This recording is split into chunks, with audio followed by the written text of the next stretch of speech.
Assalamualaikum warahmatullahi wabarakatuh. Selamat pagi anak-anak semuanya.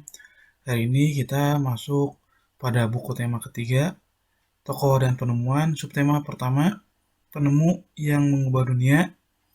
Materi kelas 6, pembelajaran pertama.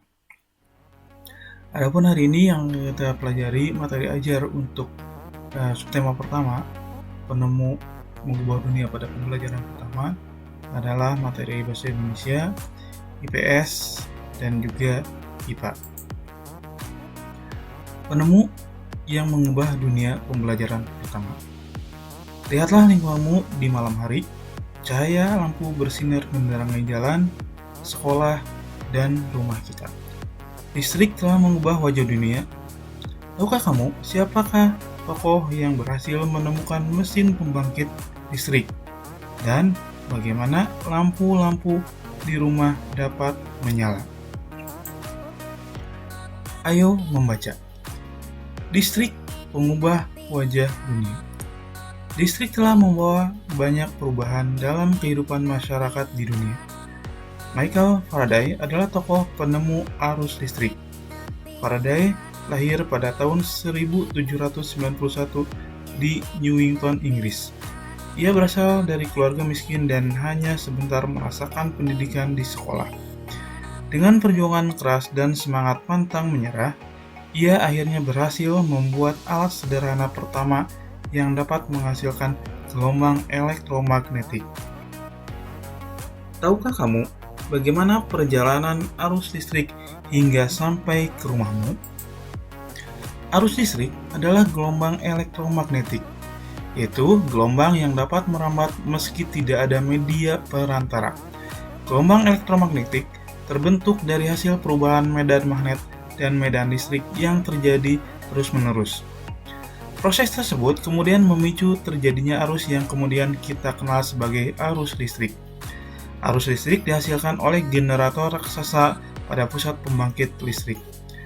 Arus listrik tersebut disalurkan melalui jaringan listrik tegangan tinggi berupa jaringan kabel pada menara-menara tinggi yang menuju ke gardu-gardu penerima di berbagai daerah. Dari gardu-gardu penerima, arus listrik kemudian disalurkan ke rumah penduduk dan berbagai tempat yang memerlukan. Arus listrik yang diterima di rumah kemudian disalurkan melalui rangkaian kabel listrik di dalam rumah. Rangkaian kabel tersebut umumnya berada di atap untuk tempat dudukan lampu atau di dinding rumah untuk saklar dan colokan listrik tempat menghubungkan beragam peralatan elektronik seperti televisi, kipas angin, dan kulkas. Rangkaian listrik di dalam rumah dapat berupa rangkaian seri atau rangkaian paralel. Rangkaian seri dan paralel merupakan jenis-jenis rangkaian yang dipakai untuk menyambungkan dua ataupun lebih komponen listrik sehingga menjadi satu kesatuan utuh. Bila dilihat dari cara penyusunannya, rangkaian seri disusun dengan cara bersambung atau sejajar dan rangkaian paralel disusun berderet. Ini ada dua buah gambar, rangkaian seri lampu, ya, rangkaian seri lampu, kemudian rangkaian paralel lampu. Di sini kalian bisa lihat ada dua gambar yang berbeda. Contoh rangkaian seri dalam kehidupan sehari-hari adalah lampu senter. Rangkaian yang disusun seri pada lampu senter adalah baterai, karena hanya terdapat satu lampu pada senter. Hal tersebut yang menyebabkan lampu senter menyala sangat terang namun baterainya cepat habis. Rangkaian seri dan paralel juga bisa ditemui pada lampu-lampu rumah.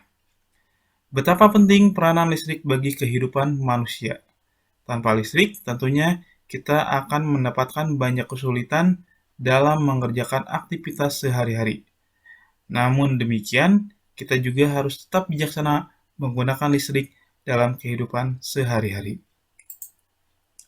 Baik, dari teks yang kita baca tadi, ada beberapa paragraf, ada beberapa pertanyaan dari masing-masing paragraf. Yang pertama, paragraf pertama, apa topik masalah yang disampaikan oleh penulis? Kita bisa lihat tadi dan kita sudah baca bahwa topik masalah yang disampaikan oleh penulis adalah penemuan arus listrik oleh Michael Faraday.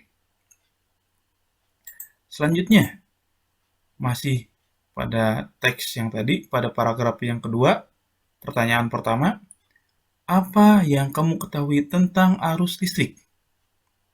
Ya, maka kita bisa baca, bisa simpulkan dari hasil bacaan tadi, bahwa arus listrik adalah gelombang elektromagnetik atau gelombang yang merambat walau tanpa media perantara. Ya. Nah, kita bisa ketahui bahwa ternyata arus listrik dapat merambat walau tanpa media perantara.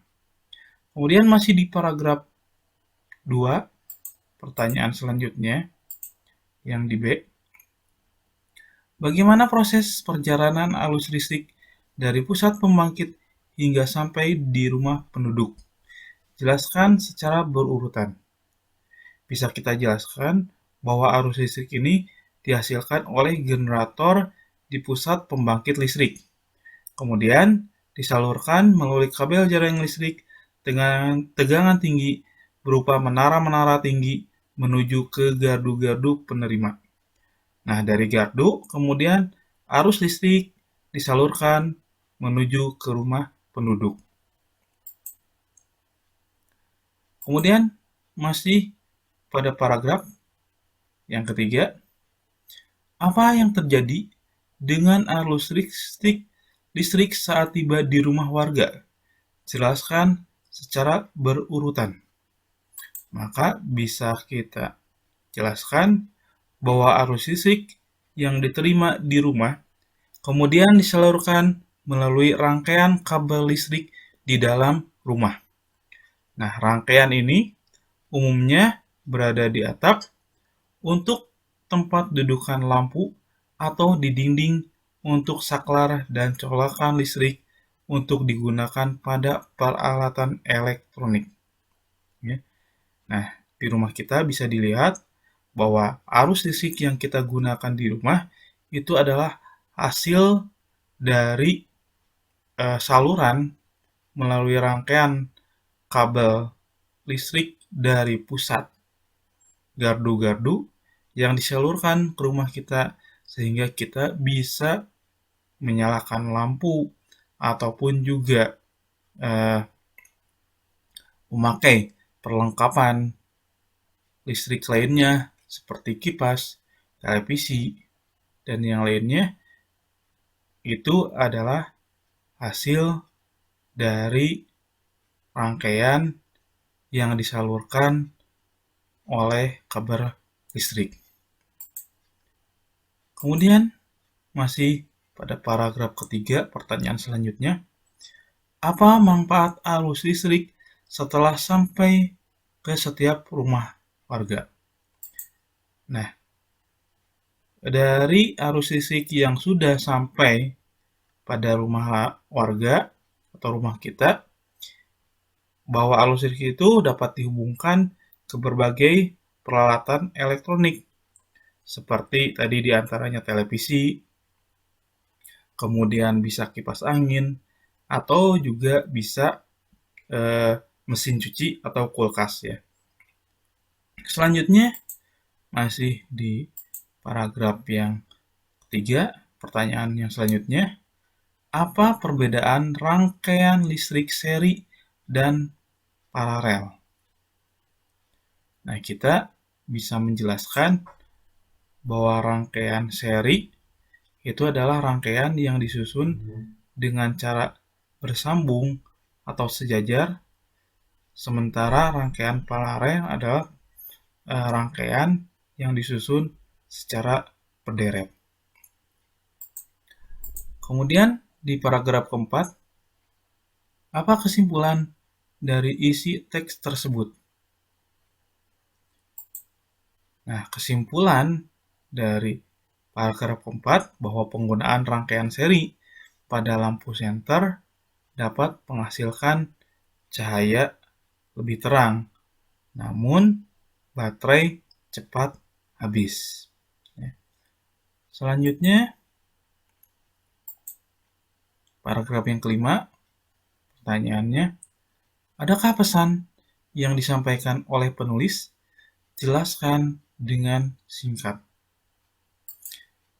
Nah, bahwa pada paragraf yang kelima ada pesan yang disampaikan oleh penulis, ya, bahwa listrik itu sangat berperan bagi kehidupan manusia. Tanpa listrik, manusia akan kesusahan dalam segala aktivitasnya.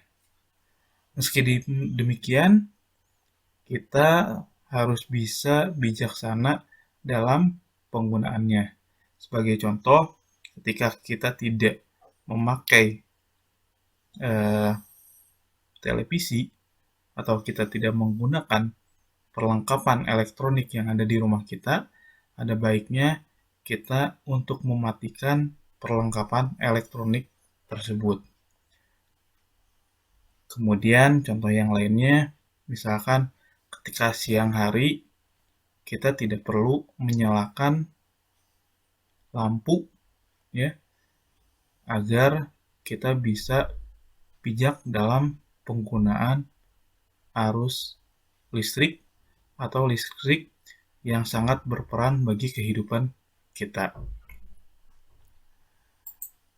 Nah, selanjutnya kita akan melihat membongkar senter. Di sini ada nomornya 1, 2, 3, dan 4. Kalian bisa membongkar di rumahnya untuk sebagai bahan praktek. Di sini bisa dijelaskan bahwa nomor 1 itu adalah baterai sebagai penyuplai arus listrik. Kemudian yang kedua itu ada reflektor untuk memfokuskan cahaya lampu senter. Selanjutnya, logam penghantar yang nomor 3 adalah untuk menghantarkan arus listrik dari baterai ke lampu. Yang keempat adalah saklar yang berguna untuk menghubungkan dan memutus arus listrik yang mengalir ke lampu. Nah, jika kita lihat komponennya, bahwa lampu senter ini tampak seperti gambar yang bisa kita lihat pada layar kita. Bahwa setelah dibongkar, rangkaian tersebut hanya menggunakan lampu dan saklar pun kita bisa menyalakan lampu tersebut, ya. Nah, nanti kita akan membuat percobaan rangkaian listrik. Yang kita perlukan adalah berbagai bahan yang digunakan untuk merangkai rangkaian listrik. Di sini misalkan ada papan triplek, kemudian baterai, dudukan baterai, bohlamnya, kemudian fitting lampu, kabel, kemudian ada saklar, solasi, lem, kemudian alat yang bisa digunakan, kita bisa menggunakan tang, bisa juga cutter yang digunakan untuk memotong dan juga mengupas kabel tadi. Ini nanti bisa kita lakukan dengan praktek. Selanjutnya, menurutmu apa perbedaan antara masa sebelum ada listrik dan setelah ada listrik? Bahwa sebelum ada listrik kita bisa mengambil air itu dengan timba, namun setelah ada listrik kita bisa memompa air secara elektrik. Kemudian penerangan malam hari gelap, sedangkan ketika ada listrik ada cahaya. Kemudian sebelum ada listrik komunikasi dilakukan secara jarak jauh. Nah, sekarang kita bisa menggunakan dengan ada listrik menggunakan pesawat telepon. Kemudian kalau dulu kita menyejukkan diri dengan kipas manual, maka setelah ada listrik kita bisa melakukan menyejukkan diri dengan kipas elektrik. Selanjutnya menghaluskan bumbu itu dengan ditumbuk. Setelah ada listrik kita bisa menggunakan blender elektrik. Nah, kemudian pengaruh listrik terhadap kehidupan masyarakat. Nah, sebagai contoh, dulu kita menggunakan setrika arang, kemudian setelah ada listrik kita menggunakan setrika listrik. Kemudian pada kehidupan sosialnya, kipas besek dulu dengan dengan ada listrik kita menggunakan kipas listrik. Kemudian lesung kita ganti dengan blender atau penggilingan listrik. Kemudian lampu minyak dahulunya kita ganti dengan lampu listrik. Nah, itulah anak-anak materi hari ini, mudah-mudahan mudah dipahami dan mudah-mudahan bermanfaat untuk kita dan semangat belajar untuk semuanya. Terima kasih dan wassalamualaikum warahmatullahi wabarakatuh.